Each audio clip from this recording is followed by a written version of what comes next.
ओम शांति। 15/7/2024 बाबा कहते हैं, मीठे बच्चे, देह अभिमान आसुरी कैरेक्टर है, उसे बदल दैवी कैरेक्टर्स धारण करो तो रावण की जेल से छूट जाएंगे। तो देह अभिमान क्या है? देह अभिमान है जो एरोगेंस है। कभी कभी हम ऐसे कर लेते हैं कि मुझे सब कुछ पता है, हम ओपन नहीं रहते कोई भी बात को समझने के लिए, तो फिर वो आसुरी कैरेक्टर बाबा कह रहे। और देह अभिमान अगर होगा तो फिर रावण की जेल से छूटना मुश्किल हो जाएगा। प्रश्न: हरेक आत्मा अपने पाप कर्मों की सज़ा कैसे भोगती है? उससे बचने का साधन क्या है? उत्तर: हरेक अपने पापों की सज़ा एक तो गर्भ जेल में भोगते हैं, दूसरा रावण की जेल में अनेक प्रकार के दुख उठाते हैं। बाबा आया है तुम बच्चों को इन जेलों से छुड़ाने। इनसे बचने के लिए सिविलाइज्ड बनो। ओम शांति। ड्रामा के प्लान अनुसार बाप बैठ समझाते हैं। बाप ही आकर रावण की जेल से छुड़ाते हैं, क्योंकि सब क्रिमिनल पाप आत्माएं हैं। सारी दुनिया के मनुष्य मात्र क्रिमिनल होने के कारण रावण की जेल में हैं। फिर जब शरीर छोड़ते हैं तो भी गर्भ जेल में जाते हैं। बाप आकर दोनों जेल से छुड़ाते हैं। फिर तुम आधा कल्प रावण की जेल में भी नहीं और गर्भ जेल में भी नहीं जाएंगे। तुम जानते हो, बाप धीरे धीरे पुरुषार्थ अनुसार हमें रावण की जेल से और गर्भ जेल से छुड़ाते रहते हैं, क्योंकि समझ देते रहते हैं। जो हम दुनिया के हिसाब से कंडीशनिंग हो रखा है, प्रोग्रामिंग हो रखा है, उसको बदल कर बाबा दोबारा प्रोग्रामिंग करते हैं, रीप्रोग्रामिंग करते हैं और ऊंची सोच देते हैं। बाप बताते हैं तुम सब क्रिमिनल हो रावण राज्य में, फिर राम राज्य में सब सिविलाइज्ड होते हैं। कोई भी भूत की प्रवेशता नहीं होती है। देह का अहंकार आने से ही फिर और भूतों की प्रवेशता होती है। अब तुम बच्चों को पुरुषार्थ कर देही अभिमानी बनना है। जब ऐसे लक्ष्मी नारायण बन जाएंगे तब ही देवता कहलाएंगे। अभी तो तुम ब्राह्मण कहलाते हो। रावण की जेल से छुड़ाने लिए बाप आकर पढ़ाते भी हैं, और जो सबके कैरेक्टर्स बिगड़े हुए हैं वे सुधारते भी हैं। पढ़ाई करके फिर उसको हमें दिनचर्या में एक्सपेरिमेंट करने के लिए देते हैं, इम्प्लीमेंट करने के लिए बोलते हैं, और फिर सुधारते भी हैं। कैरेक्टर्स बिगड़े हुए होते हैं, उसको सुधारते हैं। आधा कल्प से कैरेक्टर्स बिगड़ते बिगड़ते बहुत बिगड़ गए, और जो कैरेक्टर बिगड़ा हुआ है उसी के ऊपर हमारा पेपर आता है।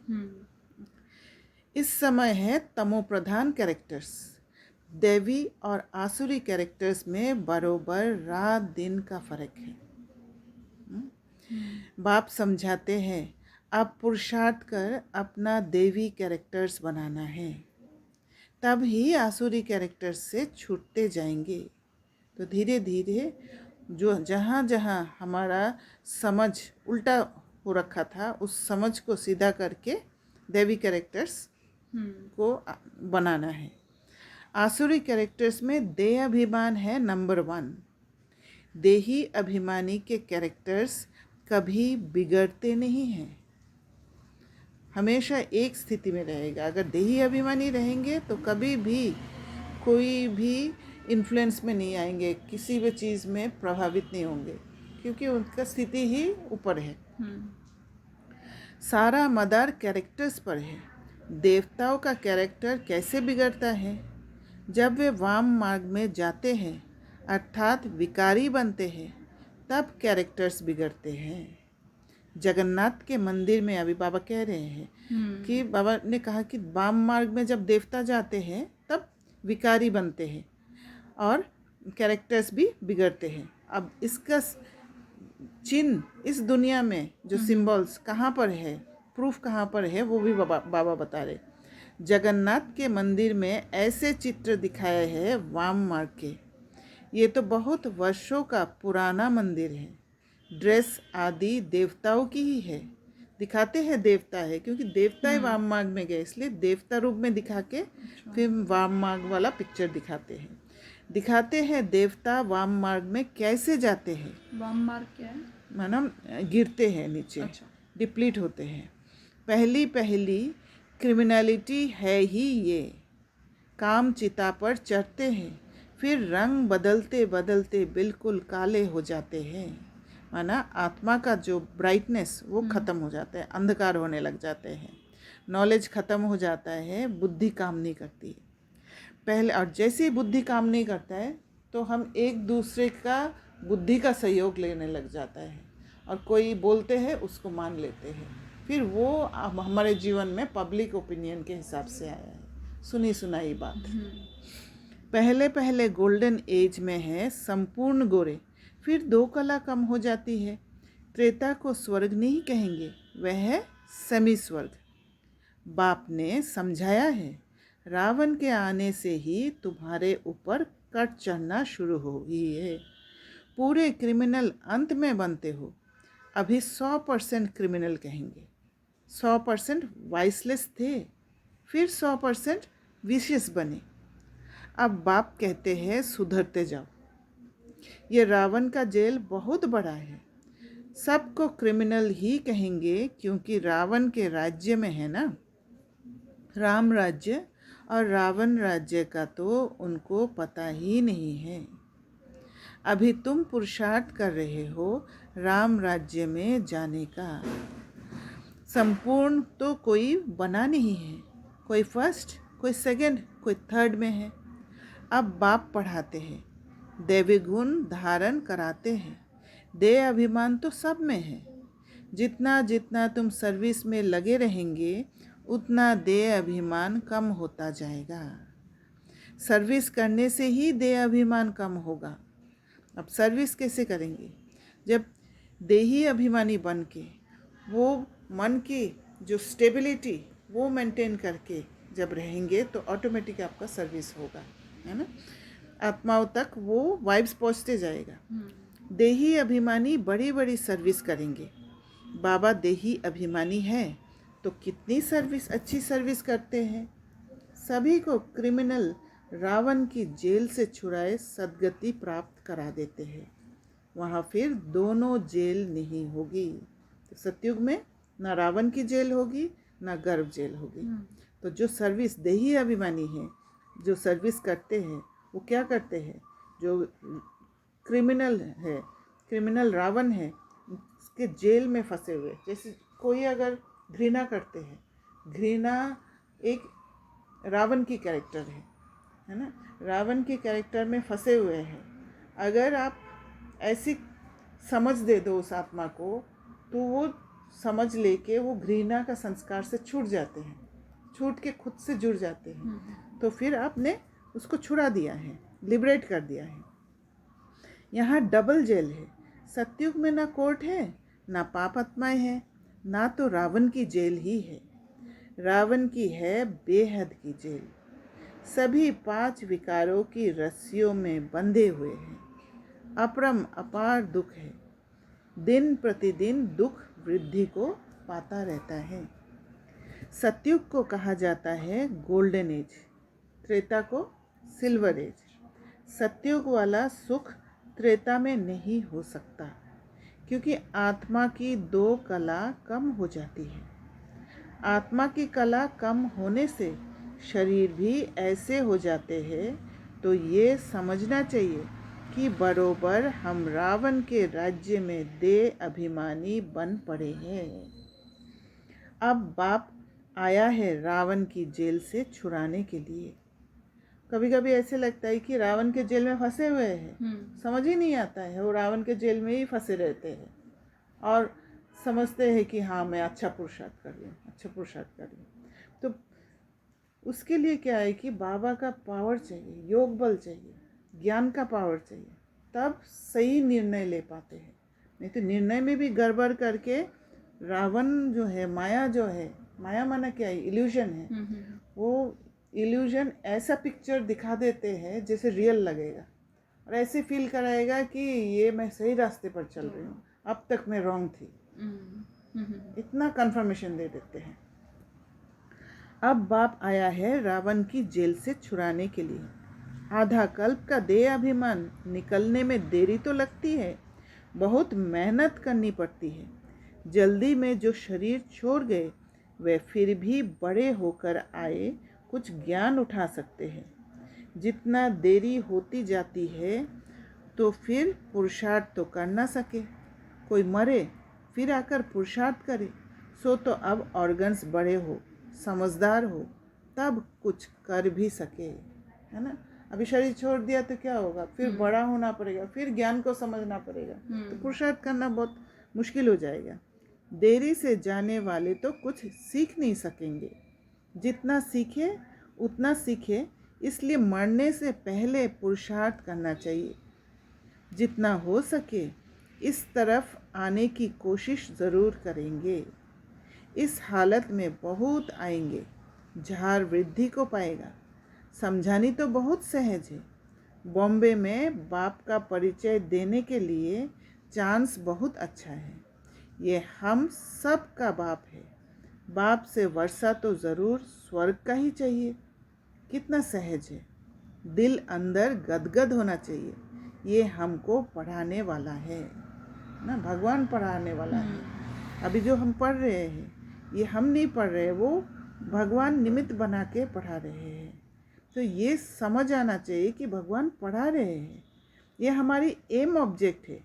हम पहले सदगति में थे, फिर दुर्गति में आए, अब फिर दुर्गति से सदगति में जाना है। शिव बाबा कहते हैं, मामेकम याद करो तो तुम्हारे जन्म जन्मांतर के पाप कट जाएंगे। तुम बच्चे जानते हो, जब द्वापर में रावण राज्य होता है तो 5 विकार रूपी रावण सर्वव्यापी हो जाता है ना। हर आत्मा में 5 विकार का असर हो रखा है। जहाँ विकार सर्वव्यापी है वहाँ बाप सर्वव्यापी कैसे हो सकता है। बाबा इम्प्योर जगह पे हो ही नहीं सकता है। जहाँ मन में इम्प्योरिटीज़ है वहाँ बाबा का वाइब्रेशन कैच ही नहीं कर पाते, राइट। सभी मनुष्य पाप आत्माएं हैं ना। बाप सम्मुख है तब तो ऐसे कहते हैं कि मैंने कहा ही नहीं है, उल्टा समझ गए हैं। उल्टा समझते विकारों में गिरते गिरते गालियाँ देते देते भारत का ये हाल हुआ है। क्रिश्चियन लोग भी जानते हैं कि 5000 वर्ष पहले भारत स्वर्ग था, सभी सतोप्रधान थे। भारतवासी तो लाखों वर्ष कह देते हैं, क्योंकि तमोप्रधान बुद्धि बन पड़े हैं। वे फिर ना इतना ऊंच बने ना इतना नीच बने हैं। ये तो समझते हैं बरोबर स्वर्ग था। बाप कहते हैं ये ठीक कहते हैं। 5000 वर्ष पहले भी मैं तुम बच्चों को रावण की जेल से छुड़ाने आया था, अब फिर छुड़ाने आया हूँ। आधा कल्प है राम राज्य, आधा कल्प है रावण राज्य।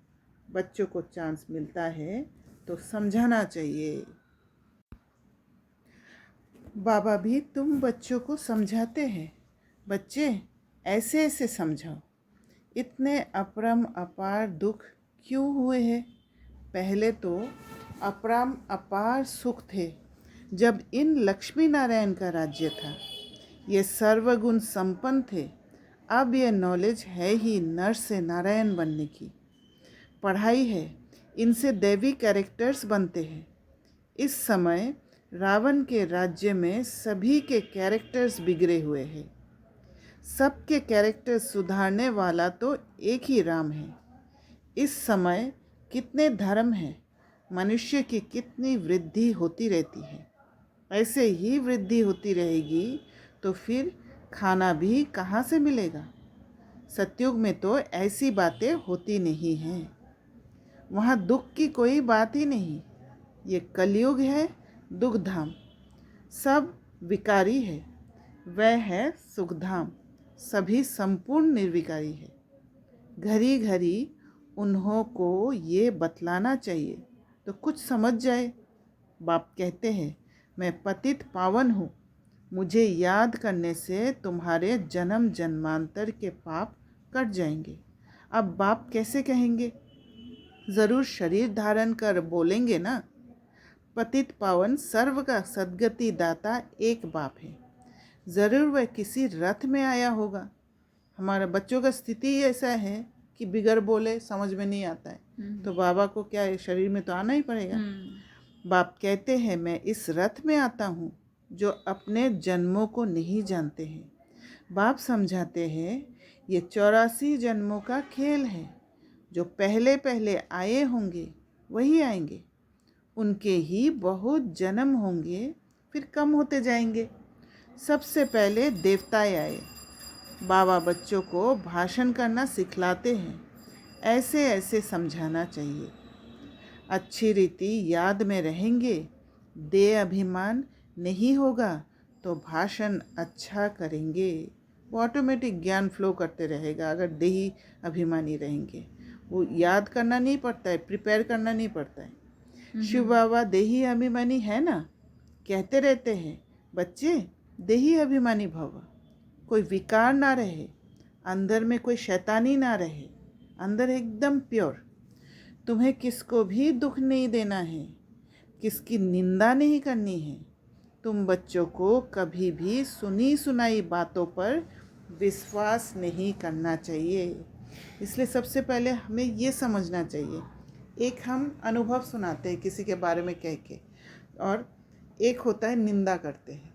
तो निंदा वाली बात हमारे उसके पीछे क्या इंटेंशन होता है उस पर आता है। और किसी को अगर कोई बात शेयर करते हैं किसी और को एक्सपीरियंस देने के लिए, वो किसी आत्मा को आगे बढ़ाने के लिए होता है। तो उसमें और इसमें बहुत फ़र्क है। तो बाबा ने ये कहा, तुम बच्चों को कभी भी सुनी सुनाई बातों पर विश्वास नहीं करना चाहिए। बाबा ये पब्लिक ओपिनियन के ऊपर अंडरलाइन करा रहे, क्योंकि पब्लिक ओपिनियन दिखने में बहुत मजबूत दिखता है। ऐसे लगता है कि हाँ, वो जो कह रहे हैं वही सही कह रहे हैं, और हम बहुत जल्दी प्रभावित हो जाते हैं।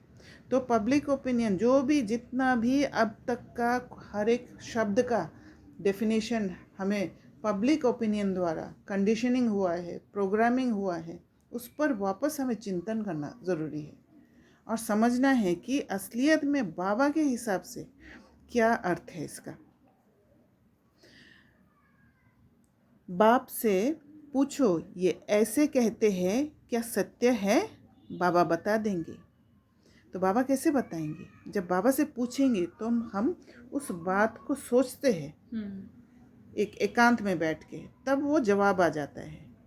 नहीं तो हम क्या करेंगे, वो पब्लिक ओपिनियन जो है, जो दुनिया बोलती है, जो हमने आज तक सीखा है, उसी बात को हम अंदर ले लेते हैं और उसके हिसाब से एकदम सत्य मान के चलते हैं, जबकि हम उस बात से वीक होते जाते हैं।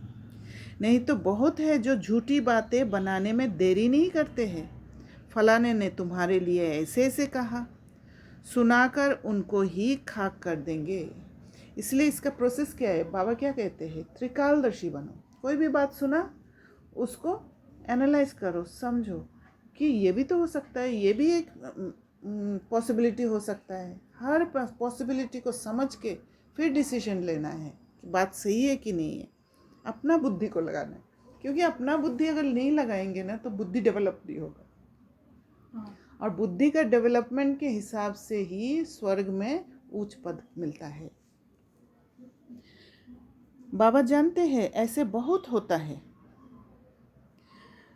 उल्टी सुल्टी बातें सुनाकर दिल को खराब कर देते हैं। इसलिए कभी भी झूठी बातें सुनकर अंदर में जलना नहीं चाहिए।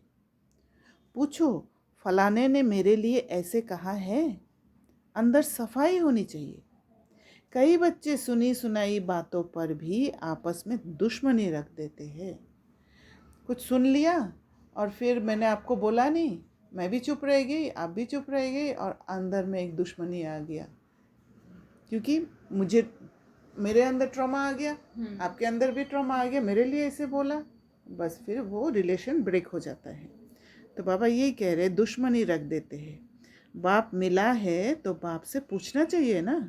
ब्रह्मा बाबा पर भी बहुतों को विश्वास नहीं होता है, शिव बाबा को भी भूल जाते हैं। बाप तो आए हैं सबको ऊंच बनाने, प्यार से उठाते रहते हैं। जब कोई आत्मा ज्ञान लेने आते हैं ना, बाबा का परिचय देते हैं, तो जब हम कहते हैं, किसी को समझाने की कोशिश करते हैं, अब जो सोल्स आ रहे वो उनको अगर जब बोलते हैं कि ब्रह्मा बाबा के तन में प्रवेश करके शिव बाबा ने ये ज्ञान दिया, तो वो समझते हैं कि हर साधु के अंतर भी शिव बाबा प्रवेश करके वो ज्ञान देते हैं। तो इसलिए धीरे धीरे हम लोगों ने भी वो तरीका चेंज किया। वो जिस जगह पर कमज़ोर है उस जगह को लेके उस ज्ञान को देना शुरू करते हैं, ताकि उनको समझ में आए। हाँ, उनको थोड़ा सा उससे लिबरेट होने का फीलिंग आए, ताकि वो एक्सेप्ट कर पाए।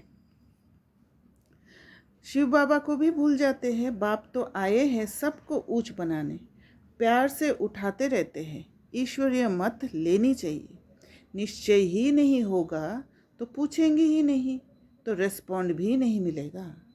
बाप जो समझाते हैं उसको धारण करना चाहिए, और धारण करने के लिए एक एक बात को अच्छी तरह समझना ज़रूरी है। जब तक आप एक ज्ञान का पॉइंट को सोच कर एकदम बिट्स में बदल नहीं देते हैं, अच्छा से क्रश कर नहीं देते हैं, तब तक वो बुद्धि में एब्जॉर्ब नहीं होगा। तुम बच्चे श्रीमत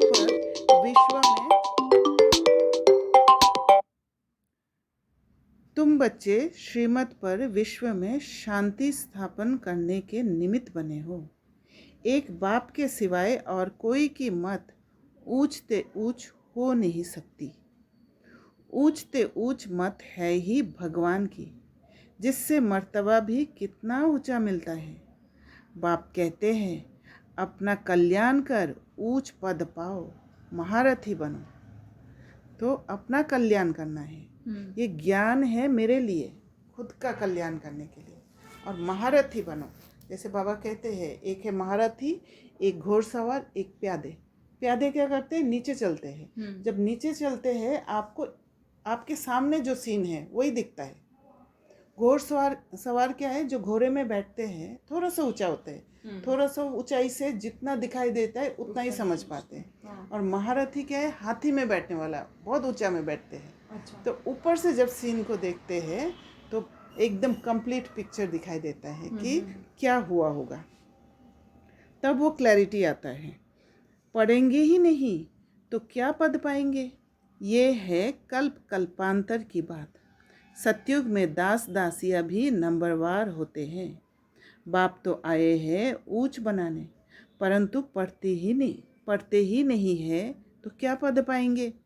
प्रजा में भी तो ऊंच नीच पद होते हैं ना, ये बुद्धि से समझना है। मनुष्य को पता नहीं पड़ता है कि हम कहाँ जाते हैं, ऊपर जाते हैं या नीचे उतरते जाते हैं, उसका अनुमान ही नहीं लगा पाते हैं। नीचे जा रहे हैं और ऐसे लग रहा है कि हाँ ऊपर जा रहे हैं, और ऊपर जा रहे हैं तो लग रहा है कि नीचे जा रहे हैं। तो बाप आकर तुम बच्चों को समझाते हैं, कहाँ तुम गोल्डन सिल्वर एज में थे, कहाँ आयरन एज में आए हो। इस समय तो मनुष्य को खा लेते हैं, माना एक दूसरे का एनर्जी पर जी रहे हैं, क्योंकि मनुष्य अभी सोर्स से कनेक्टेड नहीं है। सोर्स से कनेक्टेड नहीं होने के कारण सोर्स से, शिव बाबा से एनर्जी नहीं ले पा रहे, इसलिए एक दूसरे से लेते हैं। एनर्जी तो चाहिए ही। अब ये सभी बातें जब समझे तब कहे कि ज्ञान किसको कहा जाता है। कई बच्चे एक कान से सुनकर दूसरे से निकाल देते हैं। अच्छे अच्छे सेंटर्स के अच्छे बच्चे की क्रिमिनल आई रहती है। फ़ायदा नुकसान इज्जत की परवाह थोड़े ही रखते हैं। मूल बात है ही पवित्रता की। जितना प्योरिटी होगा, जितना अंदर समझ आ जाएगा, ज्ञान से ही प्योरिटी होता है, उतना ये सारी बातें, बाबा की बातें समझ में आएगा, उसमें इंटरेस्ट आएगा। फिर एक कान से घुसेगा, दूसरे कान से निकलेगा नहीं, अंदर चलते रहेगा कि क्या करना है, कैसे इम्प्लीमेंट करना है। तो बाबा कहते मूल बात है ही पवित्रता की, इस पर ही कितने झगड़े होते हैं। बाप कहते हैं ये काम महाशत्रु है, इन पर जीत पहनो तब ही जगत जीत बनेंगे। देवताएं संपूर्ण निर्विकारी है ना, आगे चल समझ ही जाएंगे, स्थापना हो ही जाएगी। अच्छा, मीठे मीठे सिकिलदे बच्चों प्रति माता पिता बाप दादा का याद प्यार और गुड मॉर्निंग। रूहानी बाप की रूहानी बच्चों को नमस्ते। हम रूहानी बच्चों की रूहानी बाप दादा को याद प्यार गुड मॉर्निंग और नमस्ते। धारणा के लिए मुख्य सार। पहला पॉइंट, कभी भी सुनी सुनाई बातों पर विश्वास करके अपनी स्थिति खराब नहीं करनी है। स्थिति खराब हो जाता है, कमज़ोर बना देता है सुनी सुनाई बात से, इसलिए बहुत सावधान रहना है। सुनी सुनाई बात पर कोई अटेंशन ही नहीं देना है, खुद से पूछना है। इसलिए सेल्फ कनेक्शन बहुत ज़रूरी है। कोई भी बात सामने आए खुद से पूछना है क्या महसूस हो रहा है। अंदर में सफाई रखनी है, झूठी बातें सुनकर अंदर में जलना नहीं है, ईश्वरीय मत ले लेनी है। दूसरा पॉइंट, देही अभिमानी बनने का पूरा पुरुषार्थ करना है, किसी की भी निंदा नहीं करनी है। फ़ायदा, नुकसान और इज्जत को ध्यान में रखते हुए क्रिमिनल आई को ख़त्म करना है। इसलिए कोई भी बात को पूरी तरह एनालाइज करना ज़रूरी है। बाप जो सुनाते हैं उसे एक कान से सुनकर दूसरे से निकालना नहीं है। वरदान, त्रिकालदर्शी की सीट पर सेट हो, हर कर्म करने वाले शक्तिशाली आत्मा भव। तो सीट, कौन सा सीट में बैठना है? त्रिकालदर्शी, तीनों काल को देखना है, आदि मध्य अंत। कैसे कैसे आत्माएं गिरे हैं उसको उसी हिसाब से कोई भी सीन को समझना है। जो बच्चे त्रिकालदर्शी की सीट पर सेट होकर हर समय हर कर्म करते हैं वो जानते हैं कि बातें तो अनेक आनी हैं, एक से एक बड़ी बातें आएंगी चेक करने के लिए। वो क्या है, एक मैसेज लेकर आते हैं, आके आपका दरवाजे पे नॉक करते हैं, और हम क्या है, जो सामने है वो ही दिखता है, मैसेज को पकड़ ही नहीं पाते। तो बाबा कहते हैं कि वो जानते हैं कि बातें तो अनेक आनी है, होनी है, चाहे स्वयं द्वारा, चाहे औरों द्वारा, चाहे माया व प्रकृति द्वारा, सब प्रकार से परिस्थितियाँ तो आएंगी, आनी ही है।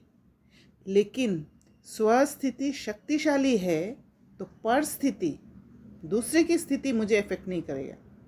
स्वस्थिति शक्तिशाली है तो परिस्थिति उसके आगे कुछ भी नहीं है। परिस्थिति, वो उनका स्थिति कैसे हुआ, उनका ट्रॉमा ट्रिगर हुआ, इसलिए वो परिस्थिति आया। और पर को देख के मैं अगर हिल गई तो फिर मैं त्रिकालदर्शी नहीं हूँ। मेरा स्थिति इतना शक्तिशाली हो कि परिस्थिति को मैं समझ जाऊं। वो जो एक मुखौटा पहन रखा है उसको नहीं देखूं, उसके पीछे आत्मा जो दर्द में है उसको देखूं। तो उसके लिए पावर चाहिए। सिर्फ हर कर्म करने के पहले उसके आदि मध्य अंत तीनों काल चेक करके समझ करके फिर कुछ भी करो तो शक्तिशाली बन परिस्थितियों को पार कर लेंगे। तो आदि मध्य अंत को तीनों काल चेक करना है, उस सीन में क्या क्या है पूरी तरह अच्छे से समझ के, पूरा 360 डिग्री समझ कर तब जाके अंदर लेना है। अगर थोड़ा सा देख के अंदर ले लिया तो फिर खुद को करप्ट कर लेंगे। स्लोगन, सर्वशक्ति व ज्ञान संपन्न बनना ही संगम युग की प्रारब्ध है।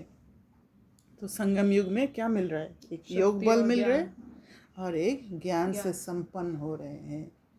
जो भी सुनी सुनाई बात है, जो पहले का जो समझ है, जिससे कंडीशनिंग हुआ है, जिससे प्रोग्रामिंग हुआ है, जो स्कूलों में सिखाया गया है, जो फैमिली में परंपरा से देखते आए हैं, सीखते आए हैं, जो लोगों ने, हमने सोचा कि बड़े बड़े सन्यासी लोग बोला है ना, गीता को ही दूसरी तरह से इंटरप्रेट कर दिया है।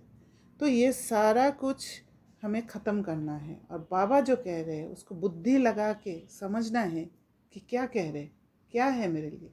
क्योंकि बाबा एलिवेटेड सोच देते हैं, ऊंची सोच देते हैं, और उसी सोच में ही टिकना है। अच्छा, ओम शांति।